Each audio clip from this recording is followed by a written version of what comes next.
Thank you, Professor Niebler, for that very kind introduction. Thank you to Dickinson for this incredible honor. I'm thrilled that my wife, Julie, is here with me today. I'll let you in on a secret. Julie's parents, in addition to always wanting her to do something meaningful with her own life, secretly hoped that she would marry a doctor. Well, Jules, you can tell them that you finally have.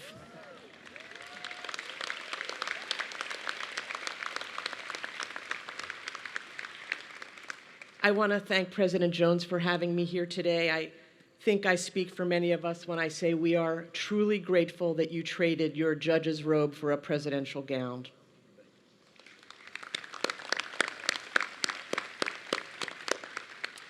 I also want to thank my fellow trustees, the esteemed faculty, Mr. Moore, or as of today, Dr. Moore, congratulations. And to you, the resilient, persistent class of 2020.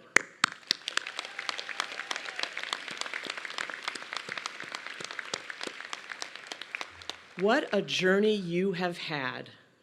Julie and I are just beginning this journey with our own daughter, Jordan. We dropped her off at college just a few weeks ago. So believe me, I know it does take a village. To all the parents, relatives, and everyone in your village, here's to you. I know it must be surreal to come back to campus so many months after your last exam. It's a reunion. It's a commencement. It's a homecoming. It's finally closing your open tab at the G-Man. We all know how special this place is, and we all know how hard you worked to get to this spectacular moment. And unlike any other graduating class, we also honor what you have done as you've launched yourself into a world that none of us could have imagined when you started this journey. And now, many, many years after my own final exams and celebratory pint at the G-Man, I am thrilled to be here with you to celebrate all you have achieved in your years at Dickinson. So let me begin with this. I hope that one day someone honors you the way you are honoring me today. Thank you for inviting me back home to celebrate with you. Now, whoever started the tradition of having graduates walk back through the doors of Old West was definitely onto something significant about our lives. Every time we pass through the same place, even if we do it again and again, we do so as different people. Take a moment and think about how it felt to walk in here after high school. Now think about, by the time you finish senior year, so much of your world, your friendships, your interests, your knowledge, your perspectives had changed. I know that feeling. When I first walked through Old West, I had so much to learn about myself. I knew a little bit more when I walked back out, but I was and still am a work in progress. I learned a great deal both inside and outside of the classroom, and that education continues every year since. Now, I also always thought that a good commencement speech should put a playbook in your hands. I'm a lifelong athlete. I view the world through the lens of sports. I'd like to think that I'm here today as your coach, letting you know what to expect on the next playing field and how to win the game in your next chapter. But here's the truth. There is no such playbook. The field is often shifting, and the rules continue to change. That's a lesson you have learned far too quickly. Over the last 18 months, we've all felt heartache, anxiety, fear, loss, outrage, and a deep sense of destabilization. Even when we were apart, we felt so many of these feelings together. Today, the world is significantly different than it was when you first walked through those Old West doors. So what do we do about it? Resisting change is a fool's errand, but responding to change, readying ourselves for change, creating change, that's the most valuable skill you can learn. Here's the good news. That skill is one that many that Dickinson and your time here have prepared you to do. In the classroom, on the stage, in your dorms, on the sports fields, here and abroad, and yes, even at those epic parties. While most of you will, and likely already do, miss the activities and adventures that filled your year at Dickinson, you will always have them, hold them, and cherish them. The fact that you've come back here together for this most unique commencement is a tribute to this school, it's a tribute to this class, and it's a tribute to this truth. Life doesn't move in a straight line. To-do lists don't get checked off in neat sequential order. Plans don't unfold in a linear fashion. Our stories zig and zag. We skip some steps and we repeat others. It's disorganized. It's blurry. It can be unmooring. And even without a once-in-a-century pandemic, it can knock us off balance like a crashing wave. When I was a little girl, my dad took us to the Adirondacks to go water skiing on Lake George. And I remember two sounds from those days: the boat's buzzing engine and my dad's attempt to shout over it, "Lisa, keep your knees bent." It was good advice. Keeping my knees bent is what helped me stand up. It helped me stay on my feet. It helped me to pivot when the boat turned, and it helped me to stay centered and ride the waves when a big wake threatened. Now, they didn't have varsity water skiing when I got to Carlisle, so I joined the basketball team. Go Red Devils! You got that right. Still, throughout my humble playing career, my dad would shout the same advice: keep your knees bent. In between free throws, during timeouts, he'd always remind me to keep a low center of gravity. He was right. Keeping my knees bent helped me cover the dribble. It helped me pivot whether the ball was passed or shot. It helped me ask, what do I think will happen next?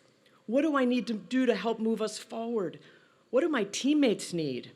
Okay, which way do I pivot? Keeping your knees bent means being ready. Being ready means being flexible, and being flexible is the recipe for being resilient. I wish I could say that I followed that recipe from the moment I walked back through the doors of Old West and into the working world. But again, life doesn't move in a straight line.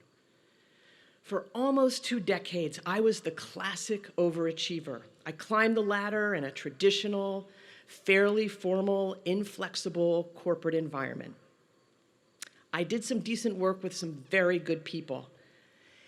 And it seemed like everyone was proud of me. Everyone, that is, but me. As the years went by, there was this tightness in my chest, a tightness that grew more and more intense. It was getting harder and harder to silence that inner voice, the one that said, this isn't you. This job isn't meant for the real you. My heart kept telling me there was something very different out there for me. I saw that I was out of sync with my teammates, and that didn't serve them well, it didn't serve me well, and it wasn't going to change. I realized I had what I needed to build my own team. So I took a breath, I unlocked my knees, and I jumped. In the span of a year, I came out of the closet at work, I quit the job I had for 17 years, and I left my safety net behind. I launched my own business, the Women's Sports Network, so I could combine my passion for sports and my love of marketing. How did I know it was the right move? Trust me, when you know, you know. I felt the energy in every cell of my body, and for the first time, I felt that what I was doing mattered to me and many others. I look forward to midnight runs to get office supplies. I love chatting up potential investors regardless of the outcome. At the Women's Sports Network, my enthusiasm for the work was contagious. Everyone could feel the passion, and they wanted in. Clients signed on, investors invested, celebrities and Hall of Famers came on board. Once I had tasted the exhilaration of being out of the closet, out of my rut, outside of someone else's boundaries, nothing else would ever do. And once I took that leap of faith into work that mattered to me, I could take all that energy that had gone into hiding, denying, and ignoring my true self and use it all for good. But you, the class of 2020 that's celebrating your commencement in 2021, you already know. Life doesn't move in a straight line, does it? Just as the Women's Sports Network was taking off, 9/11 happened. The instant the World Trade Center collapsed, the world changed. And of course, so did the business climate and investors' interests. The economic majors here might recognize the dilemma I was facing, a classic sunk cost fallacy. I poured all of my time and my energy and my money into this passion. I was doing what I was meant to do. But I also knew I had this huge responsibility to my team, our clients, our athletes, and our investors. The right thing to do wasn't to ignore the risks and keep going. But what was the right thing to do? Then I heard that familiar voice. Lisa, bend your knees. So I did it again. I bent my knees, I breathed, I looked around at my team, I looked down the court, and I knew the business wouldn't make it.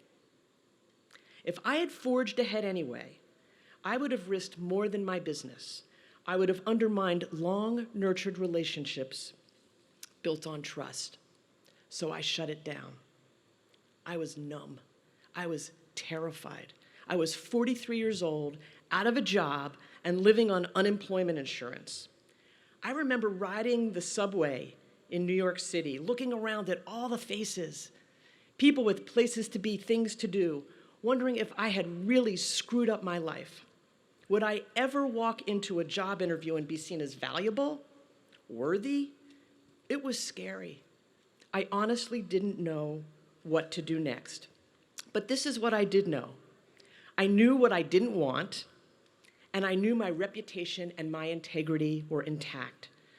And that gave me the comfort and the confidence to start again. Class of 2020, this past year and a half has knocked us all on our knees.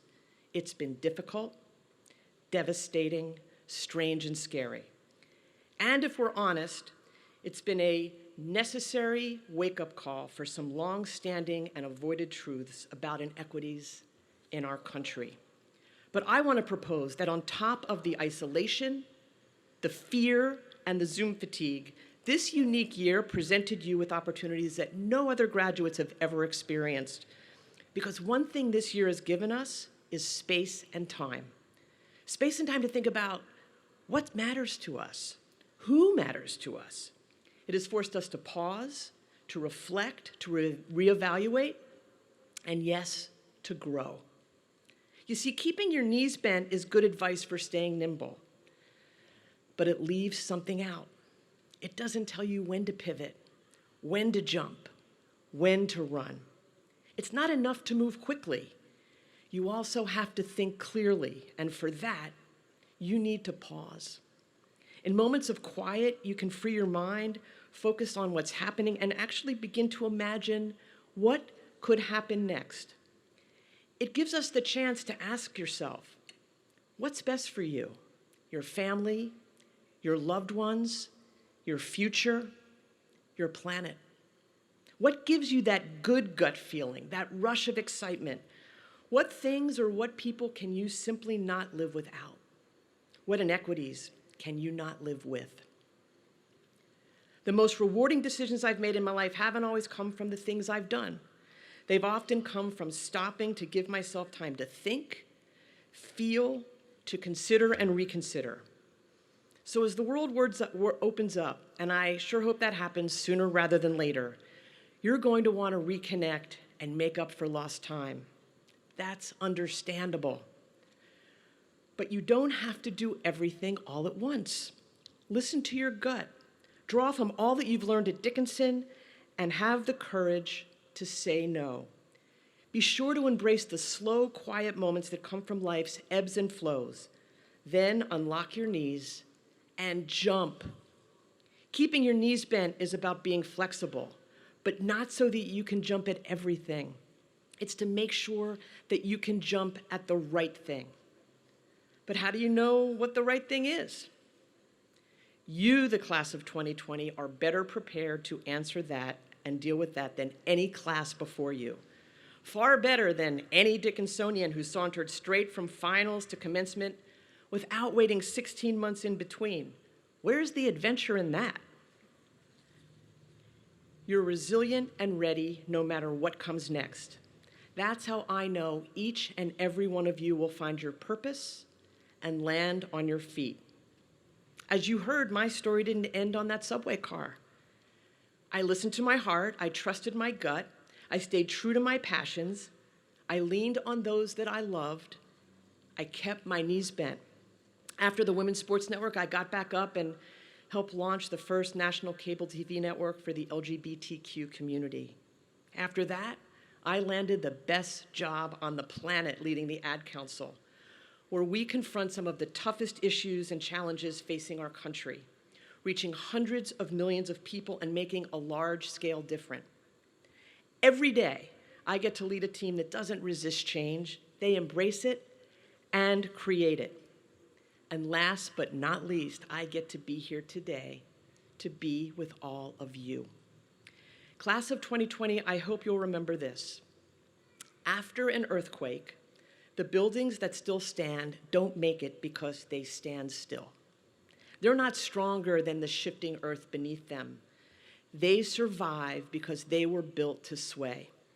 They're flexible enough to absorb the shocks. So are you. I know I speak for your parents, your professors, the Board of Trustees, President Jones, and everyone else here today when I say that your resilience is more than a superpower that will serve you well.